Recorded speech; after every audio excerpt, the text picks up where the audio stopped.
আজকে চলে গেছিলাম ঋত্বিকের দোকানে চটপটি খাইতে। ও হচ্ছে খেলা দেখতে গেছিলাম, ওর বাইরেই ছিল। ওর চটপটিটা বাজারের মধ্যে বেস্ট, আমি এক কথাই বলতে পারি। আমি সীমান্ত আর সিয়াম তিনজনই ভাবলাম যে চটপটি খাই, এর জন্য চটপটি বানায় দিচ্ছে। প্রথমে আলু নিয়ে নিচ্ছে পরিমাণ মতো আর কি। এরপর জিজ্ঞাসা করলো কাঁচামরিচ দেবে নাকি। আমি তো সব থেকে কম কাঁচামরিচ খাই, আমি কাঁচামরিচ নেবই না বলছি। এরপর ধনিয়া আর শসা দিয়ে দিচ্ছে এর ভেতরে। আর হ্যাঁ, অবশ্যই এর সাথে পেঁয়াজ আছে। এরপরেও একে একে সব মশলা দিয়ে দিচ্ছে, এত মশলা যে বলে শেষ করা যাবে না আর কি। যদিও লাস্টে দেখলাম যে এর মধ্যে হচ্ছে ওই যে টেস্টিং সল্ট দিছে, আমি বললাম যে একটু টেস্টিং সল্টটা ফেলায় দিতে, তার মানে মশলা কম হোক তাও সমস্যা নাই, কিন্তু আমি টেস্টিং সল্ট জিনিসটা খাইতে চাই না। তারপরে ও বাসায় বানানো মশলা দিয়ে দিচ্ছে, এর সাথে দিয়ে দিচ্ছে হচ্ছে সিদ্ধ ছোলা। ওর কাছে দেখলাম ভালোই সিদ্ধ ছোলা করা আছে। এখনো দিয়ে দিচ্ছে হচ্ছে নিমকি, একটু গুঁড়া গুঁড়া নিমকি, এর সাথে মনে হচ্ছে চানাচুর মিক্সড করা। আমাদের এলাকায় আবার নিমকি জিনিসটা চটপটির সাথে খুব যায়। আমরা তিনজনই একদম ছোট ছোট করে চটপটি দিতে বলছি। আমারটা হচ্ছে মিডিলেরটা, ওইটাই তো সব থেকে কম বুট,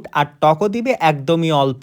যদিও আর একটু টক দিয়ে দিছে মিডিলেরটাই। এরপরে মনে হচ্ছে যে মিডিলেরটাই টক একটু বেশি হয়ে গেছে, যাই হোক কোনো সমস্যা নাই। এরপরেও আবার সালাদ দিয়ে দিল। এন্ড ফাইনালি ঋত্বিক হচ্ছে চটপটিটা মাখায় দিচ্ছে। ওর কথা অনুযায়ী চটপটি যদিও না মাখায় দেয় তখন নাকি চটপটিটা খাইতে ভালো লাগে না, তার মানে এটা মাখানোর উপরেই পুরা টেস্টটা। এই যে চটপটি তো মাখানো শেষ, ও এখন এর মধ্যে হচ্ছে ভালো মতো করে ডিম দিয়ে দিচ্ছে, ডিমটা ঝুরঝুরা করে। আর ফাইনালি দিয়ে দিচ্ছে হচ্ছে ফুচকার গুঁড়া। ওর কাছে ফুচকাটা দেখতেছি গুঁড়া করাই রইছে। যাই হোক, আমাদের চটপটি প্রস্তুত হয়ে গেছে। আমাদের তিনজনকেও এখন চটপটিটা দিয়ে দিচ্ছে। ও চটপটির সাথে সবসময় টিস্যু দেয়, ব্যাপারটা আসলেই ভালো। আমরা এখন চটপটিটা খাচ্ছিলাম আর ওইদিকে খেলাটা উপভোগ করতেছিলাম। এইদিকে এই যে রবিনরা খেলতেছে আর ওই পাশে হচ্ছে সীমান্তর ছোট ভাই পিয়ন্ত। যাই হোক, যারা আল্লাহ হাফেজ।